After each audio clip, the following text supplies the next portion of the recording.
I remember the day they fired my father like it was yesterday. I was 19, a summer intern at Sterling Technologies, watching from my cubicle as security escorted him out of the building. 25 years of loyalty ended with a cardboard box and a humiliating walk of shame. Budget cuts, they told him. Nothing personal. But it was personal. I knew because I'd accidentally seen the emails while filing documents for HR. They'd replaced him 2 weeks later with the CEO's nephew, fresh out of college, no experience, but the right last name. That was 10 years ago. Now I sat in my private jet, reviewing the final acquisition papers for Sterling Technologies. They had no idea that quiet little Sarah Maxwell, the forgotten intern from a decade ago, was about to become their boss. Ms. Maxwell, my assistant's voice broke through my thoughts. The board meeting is scheduled for 9 a.m. tomorrow. All the paperwork is ready. I nodded, setting down the papers. Perfect, and they still don't know. No, ma'am. The acquisition has been handled entirely through shell companies. As far as Sterling Technologies knows, they're being bought by Nova Industries. I smiled, thinking of the look that would cross CEO Richard Sterling's face when he realized who really owned Nova Industries. The same man who'd smirked as he signed my father's termination papers would soon be signing his own. The jet began its descent into New York. Through the window, I could see the Sterling Technologies building, 50 stories of glass and steel, crowned with their pretentious logo. Soon it would all be mine. Your father called again. My assistant added quietly. He still doesn't understand why you insisted on him coming to New York tomorrow. Dad had no idea what I'd built over the past decade. After his firing, he found work as a high school technology teacher, making barely enough to get by. I'd helped quietly over the years, sending anonymous bonuses through his school, making sure his mortgage mysteriously got paid off. But he never knew it was me. I'd started my company in my garage, just like the tech giants everyone worshipped. But unlike them, I stayed in the shadows. No press interviews, no public appearances, no social media presence. The few photos that existed of me were carefully curated to be forgettable. When Forbes tried to profile me for their 30 under 30 list, I declined. Let everyone think Nova Industries was run by some faceless corporation. The anonymity gave me freedom to build, to acquire, and now, to get revenge. The next morning, I dressed carefully in a simple black suit, nothing flashy, nothing memorable. In the mirror, I looked like any other corporate executive. Perfect. The board is assembled, my assistant reported as we pulled up to Sterling Technologies. Mr. Sterling is apparently in quite a good mood. He thinks the Nova acquisition will let him keep his position as CEO. I checked my phone one last time. A text from Dad. At the hotel you recommended. Still don't understand why you wanted me in New York, sweetheart. Don't you have work today? You'll understand soon, I texted back. The security guard barely glanced at my ID badge. Sarah Maxwell, Nova Industries representative. I was just another suit to him, certainly not the woman who would own the building by lunch. The elevator ride to the 50th floor felt familiar. I'd made this trip hundreds of times as an intern, carrying coffee, delivering mail, watching silently as entitled executives made decisions that ruined lives. Sterling's secretary jumped up as I entered. Ms. Maxwell, Mr. Sterling and the board are waiting in the main conference room. I paused at the door, straightening my jacket. Through the glass, I could see Richard Sterling at the head of the table, laughing with his executives. The same laugh I'd heard when he joked about trimming the dead weight after firing my father. The room fell silent as I entered. Sterling stood, extending his hand with that practiced corporate smile. Ms. Maxwell, welcome. We're so excited about this new chapter with Nova Industries. I shook his hand firmly, remembering how he hadn't even bothered to shake my father's hand that last day. The feeling is mutual, Mr. Sterling. Please call me Richard, he gestured to an empty chair. Shall we begin? Actually, I said, staying standing, we should wait for one more person. I took the liberty of inviting someone with a particular interest in this acquisition. Sterling frowned slightly. I wasn't aware. The door opened and my father walked in, looking confused. He aged in the past 10 years, his hair more gray than black now, but he still carried himself with the same quiet dignity. Sarah? He looked around the room, clearly puzzled. What's going on? Sterling's face went pale. James Maxwell. What is he doing here? I smiled, pulling out my chair at the head of the table, Sterling's chair. Please, everyone sit. It's time we had a long overdue conversation about the future of Sterling Technologies. Now see here, Sterling sputtered. This is highly irregular. The acquisition agreement. The acquisition agreement, I cut in smoothly, gives me full authority to make any personnel changes I see fit. As the owner of Nova Industries and now Sterling Technologies, I intend to exercise that authority immediately. The room went absolutely silent. Sterling's mouth opened and closed like a fish out of water. My father stared at me, understanding slowly dawning in his eyes. Owner? Sterling managed finally. But you're the quiet intern you never noticed. I finished for him. The one who fetched your coffee and filed your paperwork? The one who watched you fire her father for no reason except nepotism. I leaned forward. Yes, I'm that Sarah Maxwell, and I now own your company. Dad sank into a chair, his face a mix of shock and something else. Pride, maybe. Sarah, honey, what did you do? I opened my briefcase and began distributing documents. What I've been doing for the past 10 years, building something bigger than Sterling could ever imagine. Nova Industries is just one of my companies. We're worth roughly $11 billion as of this morning's market opening. Sterling's face had turned an interesting shade of purple. This is impossible. You're lying. Would you like to see the paperwork? I slid a folder across the table. It's all there. Ownership documents, acquisition agreements, transfer of control. As of 9 a.m. this morning, Sterling Technologies belongs to me. The board members were all staring at their copies, reality sinking in. They just discovered that the young woman they dismissed as a mere representative was actually one of the most powerful CEOs in the country. You can't do this, Sterling whispered. I already have. I stood up. And my first act as owner is this. Richard Sterling, you're fired. The words rang out in the silent room. 10 years of waiting, planning and building had led to this moment. I watched as security entered, my security now, to escort Sterling out. You'll regret this, he spat as they led him to the door. You have no idea how to run this company. I smiled, thinking of the empire I'd built while he wasn't looking. Actually, I do. I learned everything about how not to run a company by watching you. Now, shall we discuss the future of Sterling Technologies? Or should I say, Maxwell Technologies? The board members straightened in their chairs, suddenly very attentive.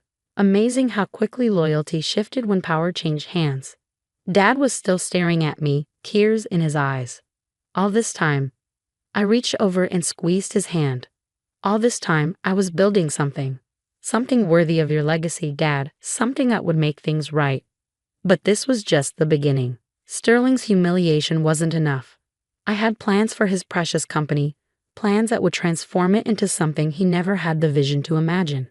The quiet intern he'd never noticed was about to show him exactly what she'd learned in his building. And this was only the first act. The news of Sterling's ousting spread through the building like wildfire. By lunchtime, every employee knew that the quiet woman in the simple black suit wasn't just another corporate representative. She was their new owner, and she orchestrated one of the most dramatic takeovers in recent business history. The press is already calling, my assistant reported, handing me a stack of messages. Wall Street Journal, Forbes, Bloomberg, they all want to know how the mysterious CEO of Nova Industries managed to stay hidden for so long. I set the messages aside. They can keep wondering. We have more important things to handle first. My father still sat in the conference room, now empty except for us. He hadn't said much since the revelation, just watched as I reorganized his former workplace with quiet efficiency. Why didn't you tell me? He finally asked. I sat down beside him. Would you have let me spend 10 years pursuing revenge? No, he admitted. I would have told you to let it go, to focus on building something for yourself, not tearing others down. But that's exactly what I did, Dad. I pulled out my tablet, showing him Nova Industries' portfolio. Look, technology innovations, renewable energy projects, educational initiatives. I didn't just build a company to get revenge. I built something that matters. His eyes widened as he scrolled through the projects. This is incredible. All those mysterious school funding programs, the technology grants, were from me. I finished. I wanted to help teachers like you, who actually make a difference in people's lives. A knock at the door interrupted us. Sterling's nephew, the one who'd replaced my father, stood there looking nervous. Ms. Maxwell? I just wanted to explain about 10 years ago. I never knew that my father was fired to make room for you. I raised an eyebrow. Pack up your office, Mr. Sterling. Your position has been eliminated. He fled, and I turned back to my father. That felt good. But I wasn't done yet. The next morning, I called my first company-wide meeting. The main auditorium was packed, everyone from executives to maintenance staff. They all wanted to see the woman who pulled off the impossible. Many of you knew me 10 years ago. I began, standing at the podium. I was the intern who delivered your mail, organized your files, and listened while you discussed firing loyal employees to cut costs. The room was dead silent. Today, I'm your boss, and things are going to change. I clicked to the first slide of my presentation. Starting now, Sterling Technologies, soon to be Maxwell Technologies, will implement comprehensive employee protections. No more arbitrary firings. No more nepotism. No more treating people like disposable resources. I outlined my plans: profit sharing for all employees, educational benefits, child care facilities on site. The very things Sterling had dismissed as unnecessary expenses. But how can we afford all this? One executive called out. I smiled. The same way Nova Industries affords it. By valuing our people as much as our profits, by understanding that loyalty goes both ways. I paused. By not wasting money on things like the private golf club membership Mr. Sterling charged to the company while laying off workers. That afternoon, Richard Sterling held a press conference outside the building. I watched from my new office, his old office, as he tried to spin the story. This hostile takeover is a personal vendetta, he declared to the cameras. Sarah Maxwell is using her father's termination from a decade ago to justify. My phone buzzed. A text from my PR team. Should we respond? No need, I replied. Instead, I sent out a company-wide email announcing immediate raises for all support staff, funded by canceling executive bonuses. Let Sterling rant to the press. I was busy actually running the company. The days that followed were a blur of activity. I restructured departments, eliminated redundant management positions, and implemented new policies. The old guard resisted, of course. 3 vice presidents resigned in protest. Good, I told my assistant as she reported the resignations. Have HR post those positions internally first. Let's promote people who actually do the work. A week after the takeover, I found my father waiting in my office. He'd been quiet lately, processing everything. But now he held a newspaper with my face on the front page. The article calls you the shadow CEO, the billionaire who built an empire in secret just to get revenge. He set the paper on my desk. Is that really what this was about? I walked to the window, looking out at the city. When they fired you, I learned something important about power. The people who have it don't want you to know you can take it from them.